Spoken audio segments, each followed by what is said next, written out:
少女惨遭多名壮汉蹂躏，事后又被情敌用硫酸毁容。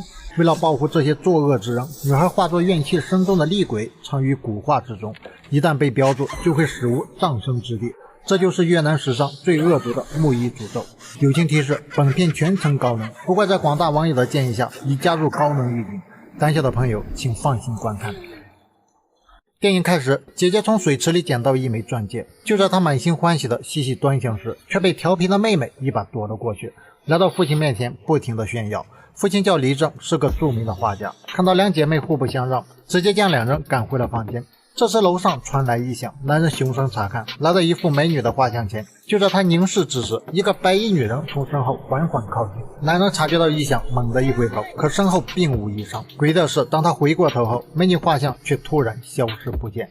紧接着楼下又传来一声巨响，男人赶紧向楼下跑去，却看到惊悚的一幕。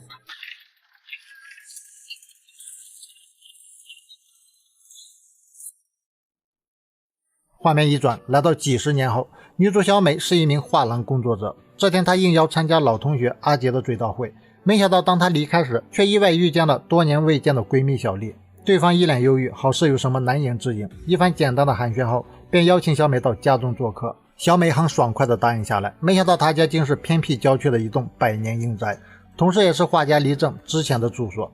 闺蜜表示自己正在帮女主人临摹作品，作为回报便暂时住了下来。小美瞬间被墙上挂满的名人真迹所吸引，立马上前查看其中的细节，没想到从画像的眼睛里却看到了白衣女鬼。小美只感一阵后背发凉，还好闺蜜及时将她拉回了现实。这里的女主人正是黎正的亲戚，继承了这栋阴宅后便一直独居于此。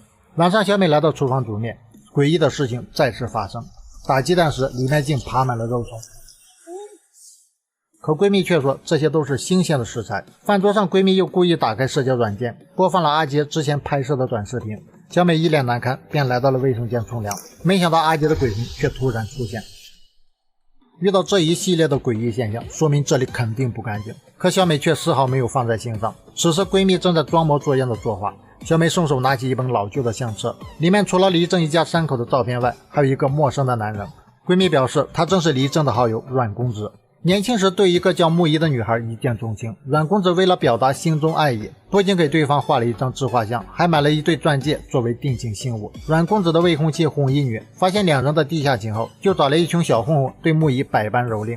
木仪不想苟活于世，便在鬼节当天吊死在了自家房梁。听完故事的小美只感一阵惋惜，突然一滴血掉在了木仪的画像上。小美本能的仰头止血，可再次看见照片时，却发现一切正常，唯独缺少了闺蜜的身影。她急忙挑灯寻找，突然一个白衣女子从眼前一晃而过，小美紧随其后，直接来到了庭院。没想到对方又突然出现在2楼，上演了一场自由落体。小美胆战心惊的上前查看，却被鬼手一把抓住。用力挣脱后，手上莫名出现了一枚钻戒，小美大叫着从梦中惊醒，看到闺蜜不停抽搐，就直奔菜市场买药。卖药的老太太看到她手上的钻戒，一把将其抓住，劝她赶快离开那栋鬼宅，更不要召唤女鬼木仪。小美一脸诧异的往家走，却被凭空出现的一群女鬼吓得魂飞魄散。还好女主人及时出现，才帮她解围。此时闺蜜已经醒了，她却变成了一只狂暴的怪兽。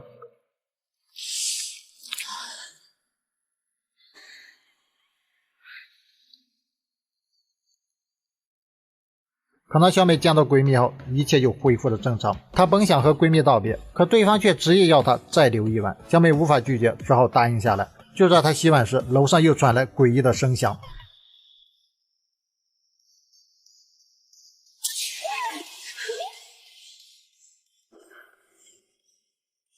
Cha dặn không được kể cho ai。小美招魔般的上楼查看，房间里用红布遮盖的画像格外显眼，上面的清秀女子便是木仪。小美看到画像上的同款戒指，害怕的转身离开，可房门却突然自行关闭，同时一个鬼影掉了下来。感知身后有不祥之物，小美站在原地瑟瑟发抖，但她还是好奇的转过了身，结果直接被吓瘫在地。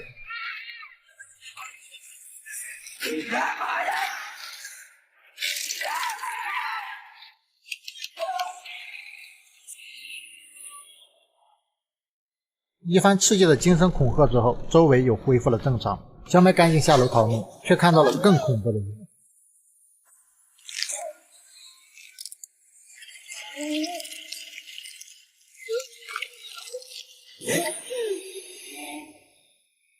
女主人闻声赶来，使劲按压闺蜜脚底，才缓解她的痛苦症状。随后又将小美叫到画室，责怪她不该掀开遮盖画像的红布，因为画像上封印着原始的木仪，红布一旦被掀开，恶毒诅咒便会降临。现在闺蜜已被附身，唯有开坛做法方能驱除邪祟。不信邪的小美直奔闺蜜卧室，却遭到了更恐怖的突然袭击。此时小美只想带着闺蜜尽快离开，可对方不仅不走，还举刀相向。幸好小美天生神力，挣脱后就开始向树林狂奔，可身后却有无数阿飘鬼影随形。突然另一个自己出现在眼前。Nghĩ là mày bỏ đi, mày sẽ được sống vui vẻ, không lo nghĩ gì nữa à? 为了战胜心魔，小美又原路返回，找到卖药的老人了解真相。原来木仪的诅咒确实存在。当年红衣女通过特殊手段找到阮公子，可阮公子依旧对木仪念念不忘，还经常找黎正诉说自己对木仪的爱慕。黎正出于同情，便让他在自己的画室作画。最后阮公子成功画出了那张惟妙惟肖的木仪画像。很快这件事就传到了红衣女那里，她怒气冲冲地直奔画室。等黎正赶到后，发现阮公子早已死去。他意識到这幅画自带诅咒，就用红布封存了起来。Mày biến đi. Vậy tại sao hồn ma của 10 lại muốn đuổi con ra khỏi căn nhà đó? Nếu vậy thì con phải tìm mọi cách để tiêu hủy cái bức tranh ma quỷ đó.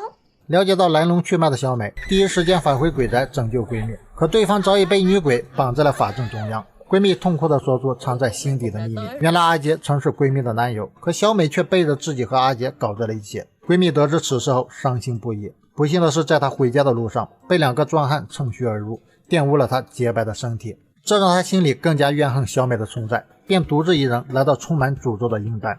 这时女主人开始做法，她将小美抓到祭坛，用法器划破手掌，然后让她用沾满挚爱之血的法器刺进闺蜜胸膛，只有这样才能破解木仪诅咒，否则小美就是下一个牺牲品。看着曾经的挚友，小美实在下不了手，果断跑到画室，用法器将画像侍奉无裂。没想到下一秒诡异之事再次发生，木仪女鬼突然现身，画像也瞬间恢复如初。时间又来到红衣女鬼冲进画室的那天，她看到木仪鬼魂依偎在丈夫胸前，怒气值瞬间爆表，直接用刀刺死了这对狗男女。可倒在血泊中的却只有丈夫一人。她看着自己的荒唐行为，径直来到窗前一跃而下。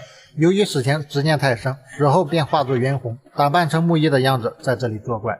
此时的小美也终于恍然大悟，原来恶毒诅咒的源头并非木仪，而是红衣女子。她怨恨那些抢男人的第三者，于是就附在闺蜜身上与小美搏斗。这时女主人闯了进来，让小美用法器捅死闺蜜，好让红衣女夺走身体，借尸还魂。2人一言不合就开撕，小美无意拽掉了镜上的白布，里面露出了女主人的鬼笑，而现实中的她却慢慢变老。身后一个女孩轻轻拍了一下，原来女主人就是黎正的双胞胎女儿。2姐妹在红衣女死去的地方捡到了那枚钻戒，姐姐为了将她占为居有，在红衣女的诅咒下亲手杀死了妹妹，随后她变成了红衣女的傀儡，一人一鬼狼狈为奸，残害了许许多多无辜的少女。她们化作冤魂徘徊在周边树林。凯旋归来的小美回到画室找到闺蜜道歉，可对方却被恶鬼控制，早已丧失理智。小美无奈只得以死相逼，红衣女鬼直接将小美推倒在地，打算再次用硫酸将她毁容后吊死。关键时刻，善良的木仪附在小美的体内，一把将红衣鬼推开，可她终究不是恶鬼的对手。眼看小美就要被活活掐死，闺蜜突然恢复了意识理智，捡起法器捅进了自己胸膛，与恶鬼同归于尽。红衣鬼现出原形，不舍得看向窗户，正好看到恢复容貌的老情敌木仪，他愤怒的想要再次一决高下，却被曾经害死的那些冤魂直接拉进了地狱。随之所有诅咒也彻底消散，木仪也离开了这里。电影最后，小美出来寻找闺蜜尸体，没想到对方却身穿一袭白衣出现在眼前，2人一笑泯千愁，一起离开了这个是非之地。